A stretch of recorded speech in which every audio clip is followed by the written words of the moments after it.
G'day friends, welcome to today's video. This is the very last video for Playtest Patreon. I am so happy we've made it. The last content offering is out. I am putting it up a day earlier because I want you to have a chance to look at it all, see what's going on, because I'm just about to release all of this Inktober stuff as well. Wanted you to get a first look at it and kind of see the process of our, protagonist Daisy coming together. She's not technically the person that tells the story, but all of the stories within the story are hers, and they're crazy Daisy. So I'm going to try and find an aesthetic for her today. Plot twist, I was trying to settle on one, and then, like the story being so open for interpretation, I realized at the end Daisy is also open for interpretation. We have some very key features that she has, but honestly, you don't have to add them if you don't want.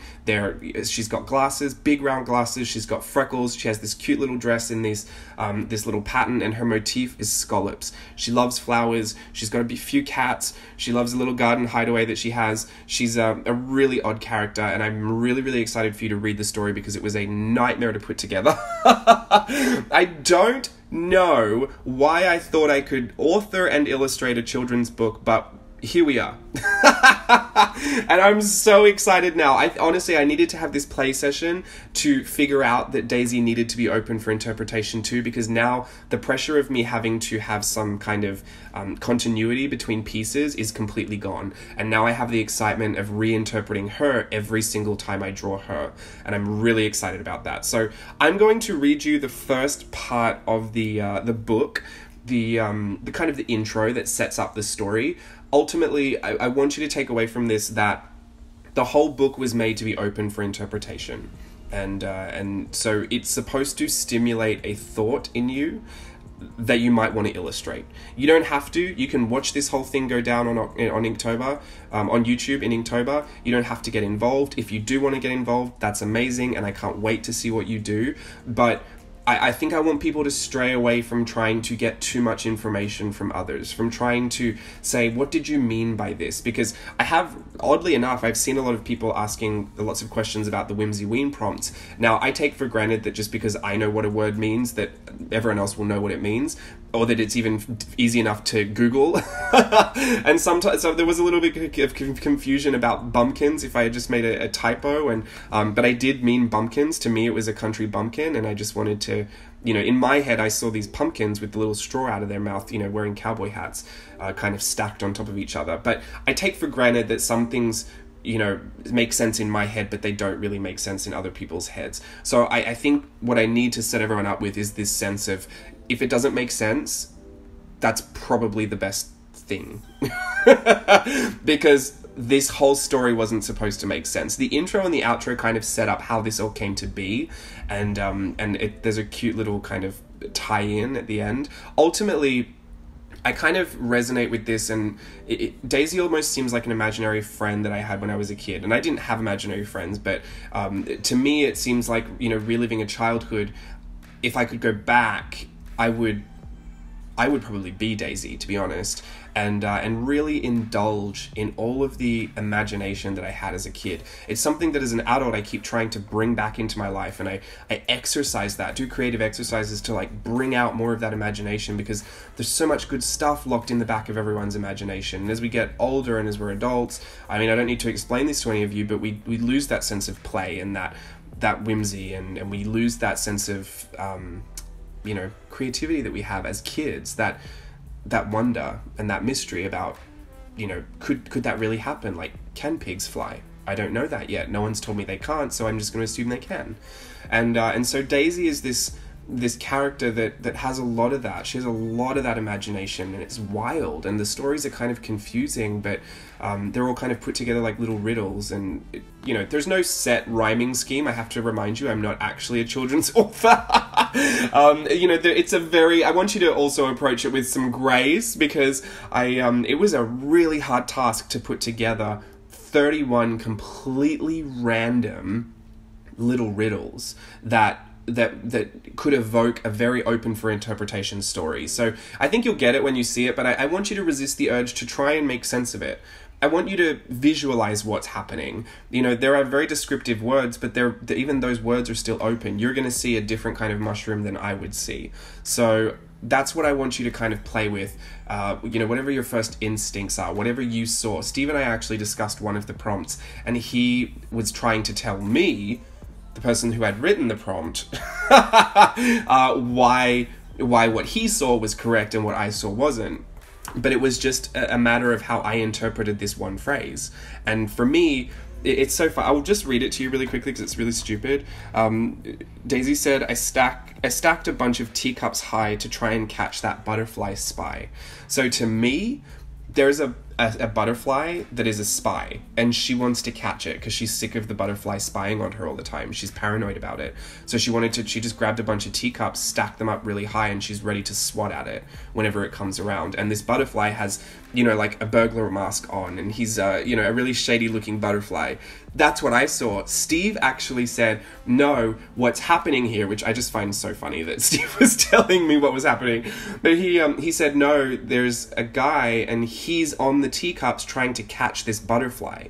Like, he's the one spying and she wants to grab him. He's spying on this butterfly that's so beautiful that he wants to capture, and she doesn't want him to capture it. So she's going to climb up the teacups to get him. So that's what I mean. Like, he saw something different that I didn't see, and all of those descriptive words in there. You know that there's teacups and she stacked them. There's a butterfly spy. Whatever you think that means, if the butterfly is a spy, if there's actually another human that's a butterfly spy, if you think there's a rabbit out there spying on that butterfly, then that's what you're going to see. And you know, her intent is to catch it. So however you think she's going to catch it, she might have a big butterfly net, or she might have, I don't know, a lasso. Whatever you see is what I think I want you to really run with. And if it is actually crazy, if it's crazier than what's written, I'd love to see that too. I love the 3 degrees of separation that some people go on. I know I'm really guilty for that. I have so many tangents because my brain just doesn't slow down sometimes, but I want to see, you know, if your interpretation had its own interpretation, and then it had a baby, and then it had its own interpretation. Like, I want to see all of it. So I really encourage you to get involved, because I think it's going to be really fun to see it all. Even if it's just, you know, 1 or 2 illustrations, you don't have to do the whole of Inktober with me. I know that there's a billion prompts lists going out. People have already committed to Whimsy Ween. People have already committed to Jake Parker's Inktober. People have committed to the Drawloween prompts that I've seen floating around as well. So please don't feel like you have to do all of this book and all of your things have to be about Daisy. But if you want to do 1 or 2, if you just want to do 1 and really commit to it, that's fine too. At the end, I will kind of have all this information in Facebook. I will also have a Daisy cheat sheet with all of her little things that you can include, like her glasses, her freckles, her dress, and the scalloped details. That's really all that makes up Daisy. However else you put her together is up to you. But I'll have a cheat sheet download in Facebook group. I'll also have the extra information because I will kind of cut off the deadlines at about October 20, and then I will choose the 30 illustrations that will go in the book. I will have one of mine in the book as well, and I'll be formatting that in the last week of October because I am plot twist, going home in November. I'm going to spend a couple of weeks on holiday, just taking my pilgrimage back to Oz.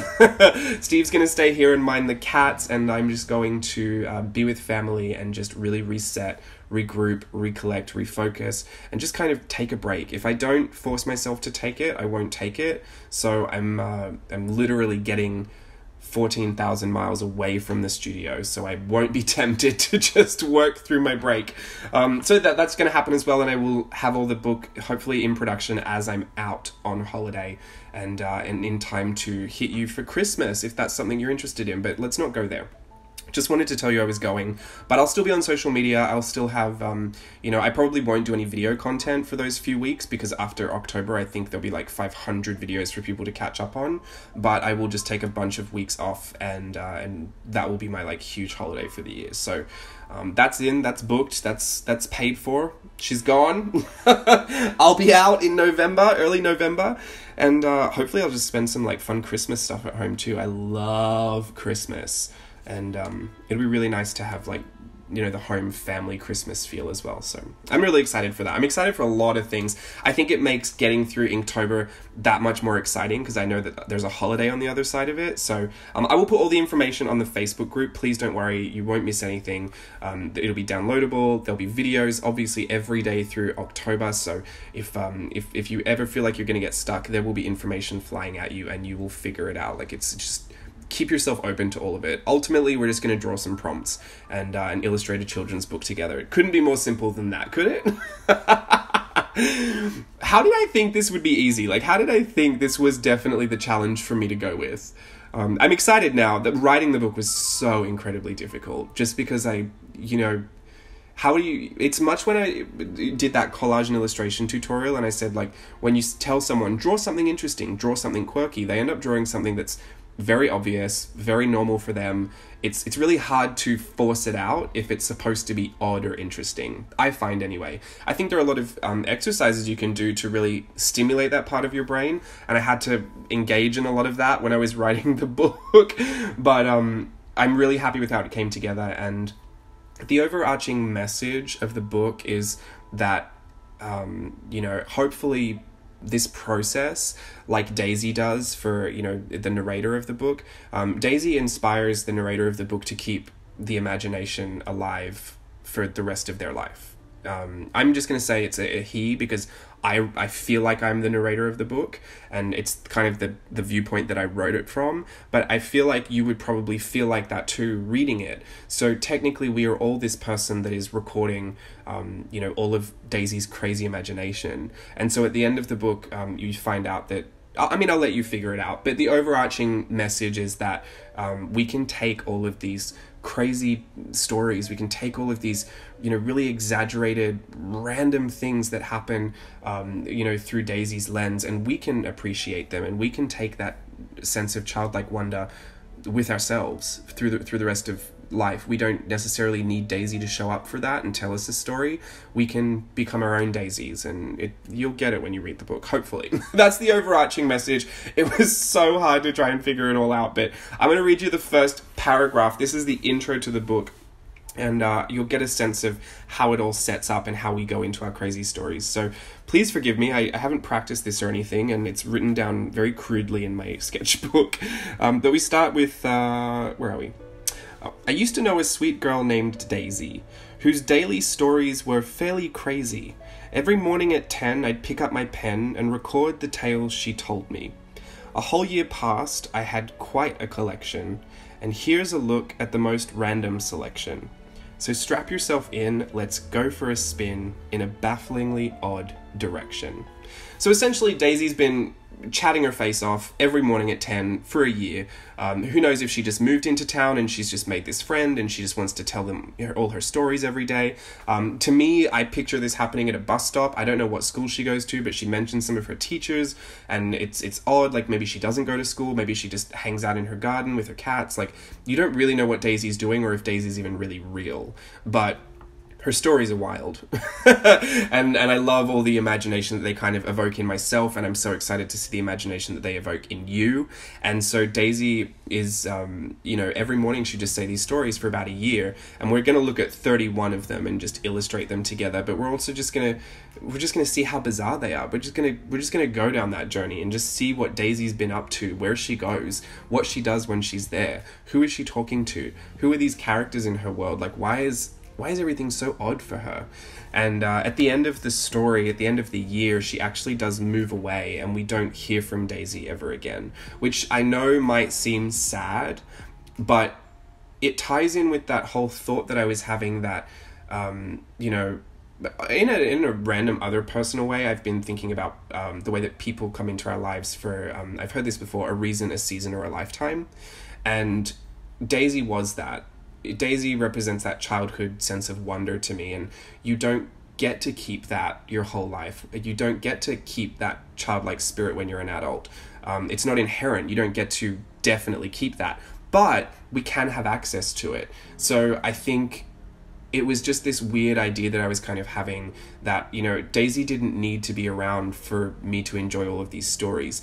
They helped, they sparked something, they ignited all of that imagination I had within myself. And I always have access to that because that's in my head. And Daisy was just the person that brought it out. She was the one that encouraged it. She was the one that nurtured it. She was the one that was just so carefree about it. She was confident about it. I mean, she's very matter of fact in the way that I see her. She just comes up and just says these stories. Like, she's just recounting what she's doing today or what she did yesterday. Like, she's not, there's no ifs, ands, or buts about it. She's just very happy to tell you matter of factly that, you know, this happened. And the very first page, the very first story that we look at is, and I'll just kind of describe how this works. It is, on the page it'll have written, "A mushroom queen gave me spots, lots and lots of beautiful dots." Now, I've put some spots on the dresses that I illustrated today. Those dresses can be illustrated whatever way you want. I'm going to keep that as Daisy's dress, and I think I will kind of refer back to that style the whole time. And the design of it will be in your cheat sheet, kind of unpatterned, so you can get a better look at it.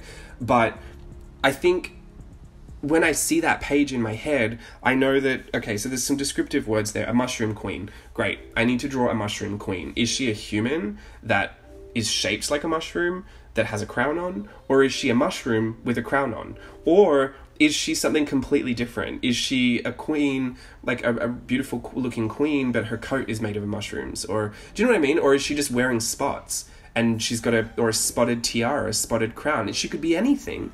And she gave Daisy spots. So does Daisy have lots of, like, new freckles that she hadn't had before? Are the freckles all over her body? Is her dress covered in spots? Is her hair covered in spots? Is she completely painted in spots? Is this a time where I'm supposed to experiment with pointillism?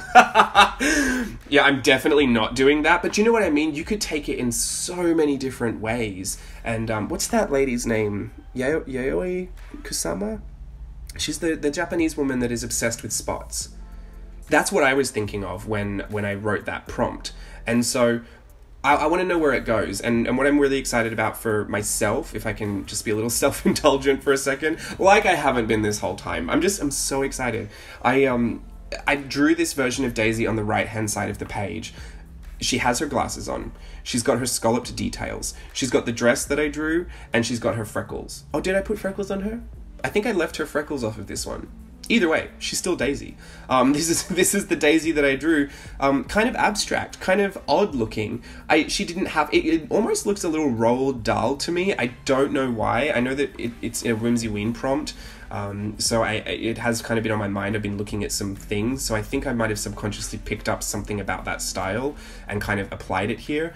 But this is also Daisy. She's kind of crudely drawn, a little off kilter looking. I mean, her neck is like as long as half of her leg, but even then her legs are really short. It's just weird. The proportions are kind of off. She's skewed a little bit, but that's what Daisy could be anything. So I really want you to play with it and show me who Daisy is to you. I want you to experiment with the style. If you've got a really distinct style that you're already illustrating or you love trying, if you're big into anime or like Japanese cartoons, manga, if you want to try a Tim Burton version, we've looked at that. We've looked at some of the characteristics of Tim Burton illustration.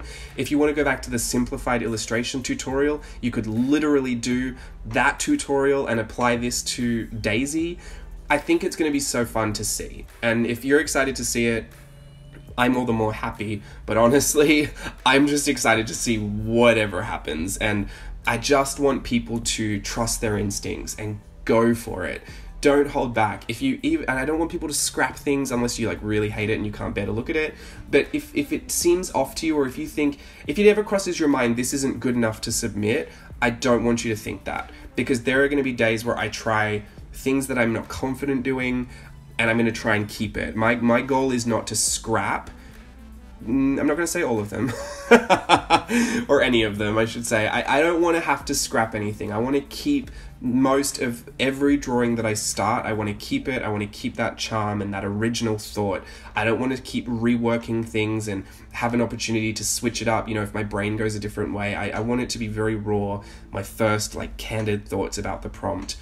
as candid as I can be, having written them all, but I've kind of forgotten a lot of them because they're really hard to keep track of.